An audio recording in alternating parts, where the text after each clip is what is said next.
China operates with two main tank models, Type 96 and Type 99. And each of those have different variants. In this video, we will take a look at their modern variants, Type 96B and Type 99A, and check out their problems. Keep in mind that this video is going to focus on the problems of the tanks only. I'm not saying those tanks are bad or anything, just simply pointing out their problems.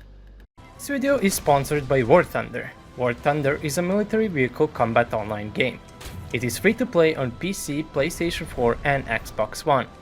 Not to mention that it is cross-platform between PC and consoles. The game features an incredible arsenal of more than 1500 historically accurate playable tanks, aircraft, helicopters and ships from 1930s to 1990s.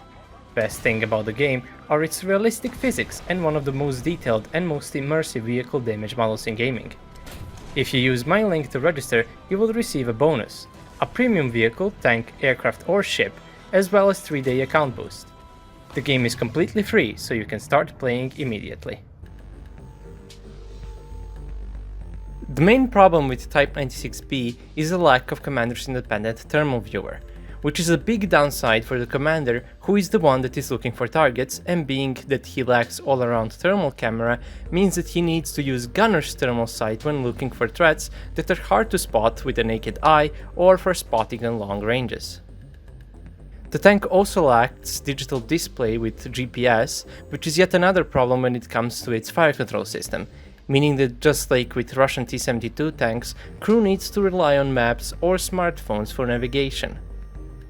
Another problem is its firepower. It's not bad, but the best EPF SDS it can fire has around 650mm penetration at 2 km range, which is not bad, but considering the fact that more and more tanks are getting their armors upgraded, it is slowly becoming obsolete, and would first need its gun to be upgraded, since apparently only gun mounted on Type 99A is able to fire their newest projectile that, according to some sources, has up to 800mm of penetration at 2 km, which is pretty good for modern standards, but for Type 96B to be able to fire it, as I said, it would need complete replacement of the gun.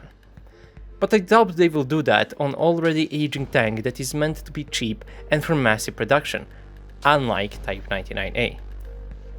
The tank also lacks remotely operated heavy machine gun, meaning that the commander can't operate it from the safety of the tank, but needs to expose himself in order to use it, which can put him in great danger. Another problem is its hull side protection.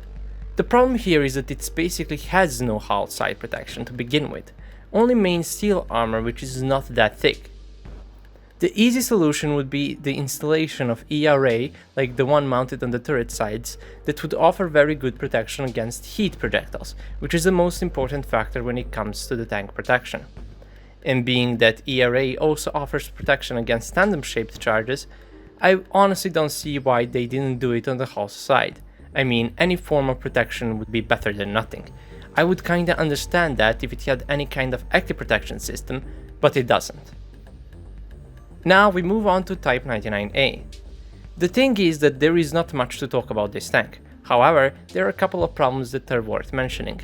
First off, just like with Type 96, the commander's heavy machine gun is not remotely operated, meaning that it can either discourage him from using it, or it would put him in great danger. I honestly don't see why aren't they making remote machine guns on the turrets of their tanks. I mean, a lot of modern tanks have them, and it's a great addition to the commander because it gives him the ability to use the machine gun from safety of the tank's armor, and he has no need to endanger himself. And also, most of remote weapon systems have their own thermal sight, which can act like an extra CITV. Not to mention that the simple ones that lack thermal etc. are very cheap and easy to make. Another problem is that the sides have no protection against APF SDS projectiles that are coming at it from angles on the side, since APS is not meant to intercept APF SDS projectiles. But I couldn't find any information whether it's a soft kill or a hard kill active protection system. We simply have nothing to base our conclusion on. The problem here is that the lid on active protection system is closed on every picture, so we have no idea how it looks under it. Whether it has tubes for hard kill or it has some sort of dazzlers, we simply cannot know. Nevertheless, it won't protect it against APF SDS projectiles anyway, which is the main point. I mean, they have ERA that works against APF SDS projectiles. Even installing ERA on just 1/3 of the side armor is good enough, just like Russians did on their tanks.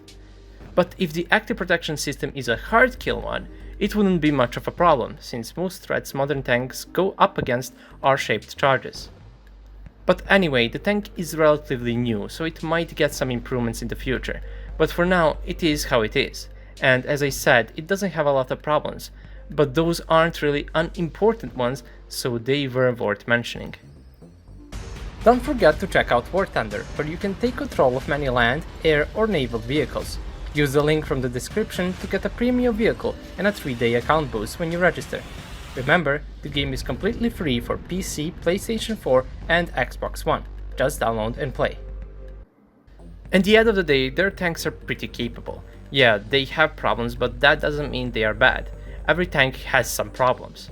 Of course, it would be good if they did something about them, but only the time will tell.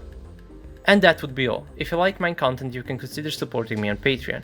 And if you can't, leave a like on the video or subscribe to the channel if you're new. It also helps a lot. Thanks for watching, and I'll see you all in the next video.